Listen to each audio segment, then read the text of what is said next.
Fiona and Cake just dropped on Max. Let's talk about the first 2 episodes. I reviewed Adventure Time, the whole series, if you want to see that video. And yes, I will be reviewing Harley Quinn Season 4, Episode 8 later today. Stay tuned, subscribe if you want to check all that out. Let's talk about these first 2 episodes, though. One of the things I was very shocked about this show that I learned very late until the show was pretty much almost out is that this show is an adult animated show, which is weird to me because, I didn't expect that. But it was also very welcome because, let's face it, if you were born in 2010 when Adventure Time came out, you are now 20 years old. Or not 20 years old. You're 13 years old, right? People who grew up with Adventure Time are now adults. Or early teenagers, so they can watch a show like this. And that's who this show's really made for. It's TV-14, which is equivalent to PG-13 for TV ratings, right? So, teenagers and adults could watch the show, right? I don't think there's anything that kids couldn't watch in the show. I think there's a lot of themes that they couldn't necessarily understand, but to me, that's not that different from Adventure Time. Adventure Time had lots of themes and stories that not everyone could understand in the younger audience, but they would still enjoy the show either way. Like in this episode, or in the second episode, you get like Simon dealing with being a man at a time and all that existential crisis and pain that he's going through.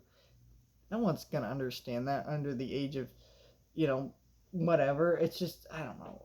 But let's get into the actual plot of these episodes. The first episode is basically everything we saw in the trailer, which is Fiona and Cake. Spoilers, by the way. Fiona and Cake, are living in a normal world, but they're kind of missing the magic. And then that's kind of the plot. It's a pretty simple, straightforward plot. You get introduced to this one. It's kind of the most boring of these episodes, right? Mostly because, it's characters we're not familiar with, just kind of being boring and standing around. It's not bad. It's actually quite good. But it's like the episode that I think people are going to at least remember just because the obvious. It's, characters without the magic. But then the second episode is kind of the same plot again, but with Simon. Simon's dealing with being a man at a time. He's upset. Finn takes him on a journey. There's no mention of Jake, which is interesting because he was in the trailer. So I don't know. But Finn, you see, gets hints of his relationship with, Hunter's Wizard. Everybody's older in Ooze, so the entire world has changed entirely. Well, not entirely, but very different than the Ooh we knew, which is cool. It's grown up with us. Finn's older, things like that. And Simon's just dealing with his existential crisis and his pain he's going through. And what's interesting is they're opposite journeys, right? Simon doesn't really want the magic anymore, but even he laments that he misses Ice King a little bit, which is interesting. And so basically they're parallel journeys between Fiona and Cake and Simon because they both miss the magic to some extent. Just one would rather get rid of the magic. So, I don't know. I think that's a really interesting idea that they're putting forth.